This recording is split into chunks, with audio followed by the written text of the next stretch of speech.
دې برسېره همدا مسله به د لیکوال او څېړونکي بارنټ روبن سره چې د افغانستان د چارو کارپوه دی راوسپړو. دا مهمه مسله ده چې ښاغلی بارنټ روبن په نیویارک کې د امریکا غږ د استودیو له لارې موږ سره مل دی. په دې اړه ډېره زیاته مطالعه لري چې ترې د زړه له کومې په مننې ورته ښه راغلاست هم وایو. ستړي مه شئ ښاغلی روبن. جمهور رئیس اوباما وایي د منصور وژنه یوه لویه لاسته راوړنه ده. آیا همداسې ده؟ د منصور د وژنې اغیز به د طالبانو پر پرمختګ باندې څنګه وي؟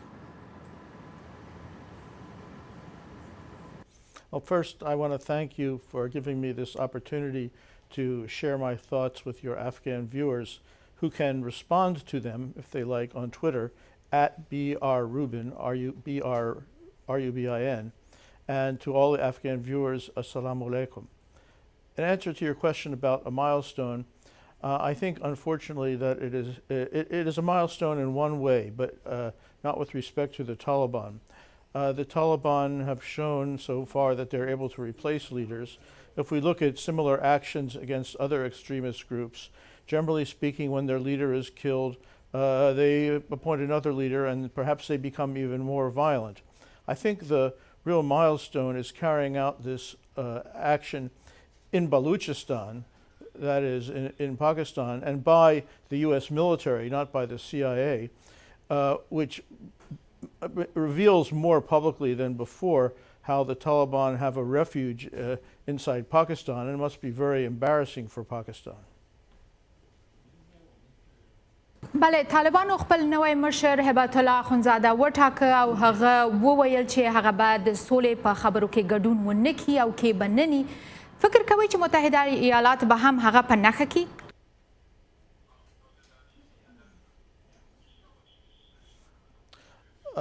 First, I think it's a mistake to talk about being pro-peace or anti-peace.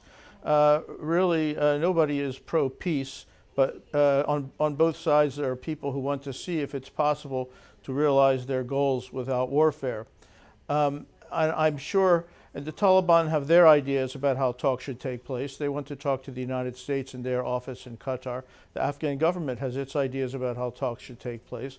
They want the ISI to bring the Taliban to meet them inside Pakistan. And if the talks are going to go ahead, we'll have to find some venue that both of them find acceptable. Even if they find a venue and start talking, there's no guarantee that they will reach agreement. But I don't think that the United States will target the new leader for not agreeing to the conditions for peace talks.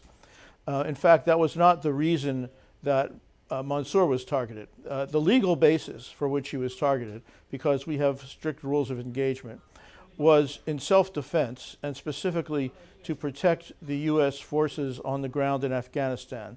Because apparently, I don't have access to this information, but I understand that they had information that Mansour and the Taliban were preparing a mass attack, a mass casualty attack, an attack that would cause mass casualties among American soldiers and other personnel in Kabul. And this was a response to that. بله، د مولا رسول په اړه ستاسو نظر څه دی؟ هغه د سولې د خبرو ملاتړی ښکاري.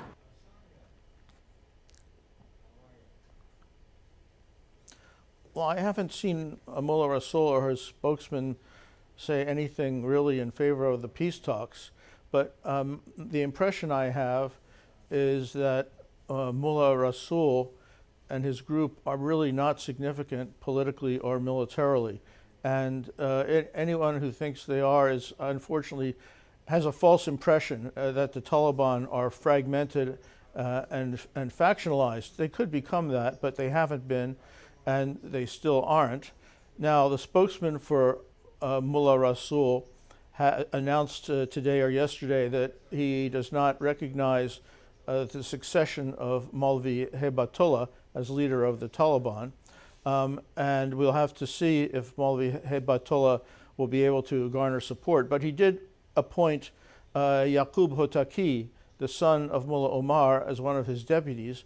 And most people I've talked to think that Mullah Omar's son will be able to bring most of the Taliban together. And you can see that the Taliban are carrying out a very effective nationwide military offensive now and for the last few weeks, despite Mullah Rasul having split off. That either means that the Taliban have the capacity to act nationally and strategically, or it means that Pakistan is running their military operations. But in any case, splitting off of Mullah Rasul won't make any difference. بله نیویورک تایمز په خپل یو مضمون کې ستاسو یو ټکي ته اشاره کړې وه. تاسو ویلي وو چې موږ د طالبانو مشر په بلوچستان کې وواژه، یعنې امریکا. تاسو ویلي وو چې زه فکر کوم چې د پاکستان څخه باید یو لړ پوښتنې وشي. دا پوښتنې چې باید امریکا د پاکستان څخه وکړي، کومې پوښتنې دي صاحب؟ Well, I think the first question is, why didn't you save Mullah Mansour's life by arresting him? If Pakistan had arrested him, which wouldn't have been very difficult, he was traveling in a taxi with no security, then the United States would not have launched this operation to kill him. So Pakistan has a lot of ways that it could curtail the activities of the Taliban, signal to them that their safe haven in Pakistan is over, that don't involve Pakistan military offensive against the Taliban, which I know they do not want to undertake. Yet they are not doing those things. They say because if they take those actions against them, then they won't be able to persuade them to come to the negotiating table. But I think that is a mistaken way of thinking about the peace talks. The role of Pakistan should be to encourage the Taliban to come to the negotiating table by indicating to them clearly that they do not have the option of remaining in Pakistan for long.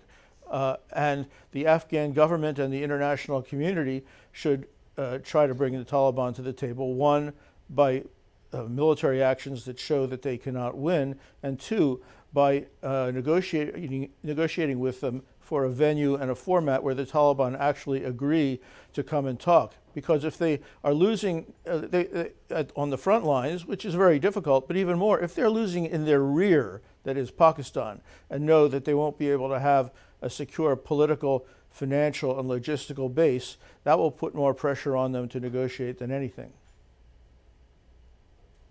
بله، آیا ستاسو په نظر د دې وخت را رسېدلی چې امریکا د پاکستان سره په خپلو پوځي او مالي مرستو له سره غور وکړي او هماغسې چې زلمي خلیزات ویل یا بالکل دا مرستې بندې شي؟ The United States is constantly rethinking its relationship to Pakistan. And if you read Pakistani commentators, I just got a note, an analysis this morning from a think tank run by General Jahangir Karamat, the former chief of army staff.